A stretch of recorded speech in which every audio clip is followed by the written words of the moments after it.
Welcome, Munchies, to another chapter of Howl of the Forsaken. Enjoy the rest of the video. Kael picked up the dimensional storage bracelet and fastened it to his right wrist. His left was already taken by a busted comms watch barely hanging on. He sighed at the fractured screen, which flickered erratically, just perfect. Another reminder of his cursed tech luck. With a sigh, Kael yanked off the broken watch. The thing was useless, but unfortunately, so was he without it. He'd have no access to his bank accounts, no contact with his, two friends?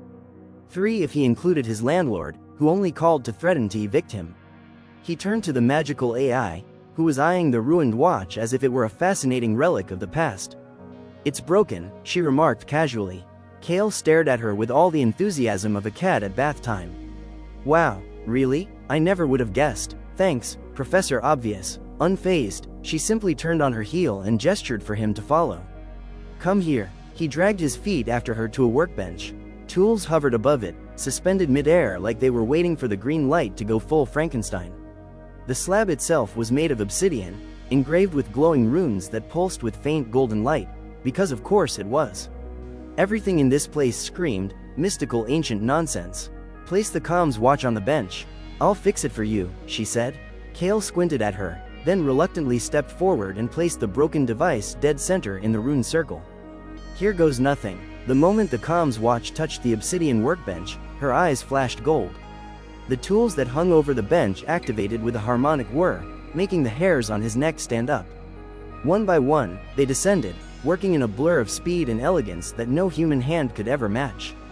Kael stayed slack-jawed as the tools dismantled and repaired the watch with surgical precision. It was like watching a symphony conducted by a ghost, if the ghost had access to magical power tools and a god complex.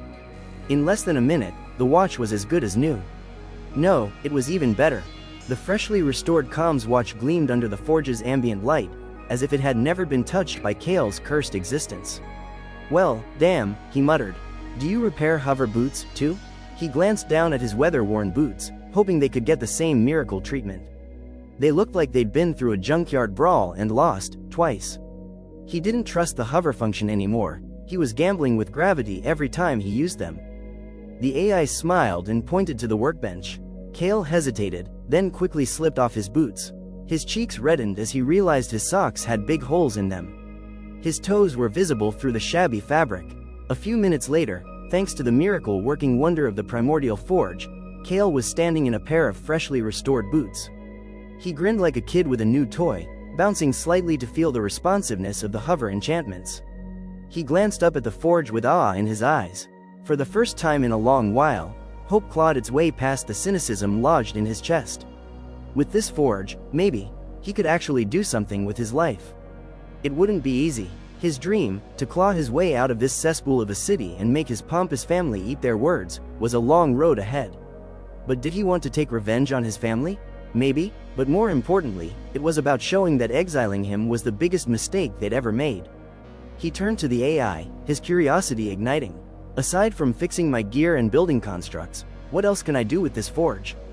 The woman motioned to the surrounding chamber. "The forge is more than a repair station. It's an ancient repository, a relic of the old world. Through it, you can craft weapons beyond modern comprehension, buy items no human hand has touched in centuries, and uncover knowledge long erased from the records of man. For a price." Kael's eyebrow shot up. "Of course there's a price," he muttered, internally groaning. "Nothing's ever free." His thoughts shifted uneasily. What could an AI possibly want with currency? She raised her hand toward the forge. "The Primordial Forge feeds on souls." Kael blinked. "I'm sorry, what now?" "If you wish to build constructs, craft weapons, or access the rarer knowledge, you'll need soul energy to fuel the process." "And how am I supposed to get souls?" "Not like they grow on trees." "Simple," she said, with a matter-of-fact shrug. "Every creature you kill, beast, human, or otherwise, will have their soul automatically absorbed." Kael stared down at her, slack-jawed. What did he get himself into? It was a little creepy. Okay, a lot creepy. But if his enemies were stupid enough to come at him, they'd only be fueling his rise. It was a fair trade. "So," he said slowly, "how'd I actually buy stuff?" The AI stepped toward the forge. A low rumble reverberated through the chamber as a lone pillar slid from the ground, and a golden holographic interface flickered into existence. Rows of glowing icons rushed across the display: gear, weapons, tomes, and components. Kael's eyes practically teared up. Finally, a shiny and magical artifact that wasn't trying to kill him. "And what if I've got junk to sell?" he asked, still mesmerized. She nodded. "You can sell ingredients, artifacts, gear, anything of value. It'll be converted into credits. Even souls can be exchanged. The Chamber of Echoes will store everything you don't use. You'll be able to draw on them for future projects." She paused, then added, "Since you're a battle summoner, there are spell books available that can be transmitted directly into your consciousness. However, you'll also need to learn the basics of forging, blacksmithing, crafting, and enchantment. The forge can automate your constructs, but weapons and armor? Those are on you." He pressed the library tab on the HUD and watched as a tsunami of books appeared before his eyes, covering everything from fighting styles and magical theory to weapon schematics, summoning techniques, blacksmithing guides, alchemy, and ancient history. "Damn," he murmured, "I never thought I'd turn into a bookworm." Soon enough, Kael's head throbbed as if a grumpy librarian had shoved a data spike through his skull. There was too much information and instructions for his brain to process. He needed to get out, lie down, or scream into a pillow. Probably all three. The worst part? For the first time in years, his crap-stained future had flipped on a dime. It should have felt exciting, but it didn't. His future felt like someone had handed him a live grenade and said, "Congrats, here's your future." He wanted to stay longer, maybe poke around the forge a bit more and learn what he could do with it. However, his body wasn't having it. His muscles ached, and the Primordial Forge that had triggered his evolution had basically roundhouse kicked him from the inside out. Right now, even his sad excuse for a mattress back home sounded like paradise. "Thanks, what's your name?" he asked, rubbing the side of his head. "I didn't ask. Oops. My name is Eva," the AI replied, smiling. "An artificial identity imprint based on my creator, one of the original architects responsible for the chamber and its forge." Kael nodded as if he understood, but didn't care. "Well, Eva, it's been a hell of a day. Is there a portal that'll take me back? 'Cause I'm not seeing any glowing exit signs." Eva's eyes flared gold as she accessed the chamber's data. "Unfortunately," she said, "I would advise against leaving at the moment. Night has fallen across the ruins. The portal site is currently overrun with rift creatures feeding on the remains of your earlier encounters." Kael groaned, head tilting back. Right, that mess. Somehow, he'd blocked all that out. Probably trauma-induced memory suppression. "Great," he muttered. He looked around the vast chamber, considering whether to curl up by the forge.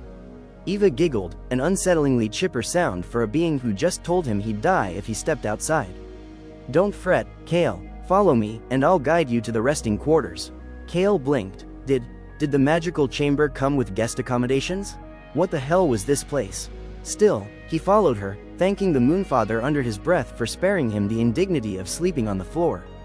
His spine couldn't take much more punishment. They reached a section of the chamber's wall made of obsidian. Its surface was covered in ancient glyphs that glowed in the dim light. Eva pressed her hand to the wall. The magical sigils flared before the wall rippled like water, revealing a corridor. They stepped into a short corridor that led to a smaller chamber beyond. Kael paused in the doorway, eyes widening. The room was stunning, far surpassing his shitty apartment back in Ashgarde Reach. Obsidian tiles extended from the floor to the ceiling, while the walls featured glowing blue lines that pulsed in soothing, mesmerizing patterns. Moon phases, from full to crescent, carved like a sacred mural. At the far end, a grand bed, adorned with dark silver sheets, rested beneath the last glowing symbol, a full moon directly above the headboard. To his left, a fireplace crackled to life, filling the room with warm light. To his right, a second door stood slightly ajar, revealing the blessed silhouette of a bathroom. "This is your personal chamber," Eva explained. "The Primordial Forge generated it the moment you entered the Chamber of Echoes." Kael blinked at Eva. "So the forge is sentient now?" He walked into the room and ogled the ceiling. "Fantastic. A creepy chamber that redecorates itself in response to my presence. That's not horrifying at all." Still, his sarcasm couldn't mask his relief. The idea of having warm water to shower, clean sheets to sleep in, and not having to worry about being eaten in his sleep by a colony of cockroaches was enough to sway him. He exhaled. "Thanks, Eva. What'll you be doing while I pass out for the next 12 hours? "I'll enter a dormant state until you require me again. Simply call my name, and I will respond." She didn't wait for him to say anything else, just flickered out of existence like a light switch had been flipped. Kael stood silently for a moment, taking it all in. His life did just turn into a clusterfuck after all. I now have a forge that feeds on souls and an AI that ghosts you mid-conversation, he mumbled. Yep, it's totally normal and not weird at all. Then, with a tired grunt, he dragged himself toward the bed. The mattress greeted him like an old friend. Maybe tomorrow he'd start unpacking the whole, soul-harvesting magic construct forge thing. Tonight, he was going to sleep the dead out of their graves. And that's another end of a chapter, folks. Subscribe, like, and comment. Thank you for watching.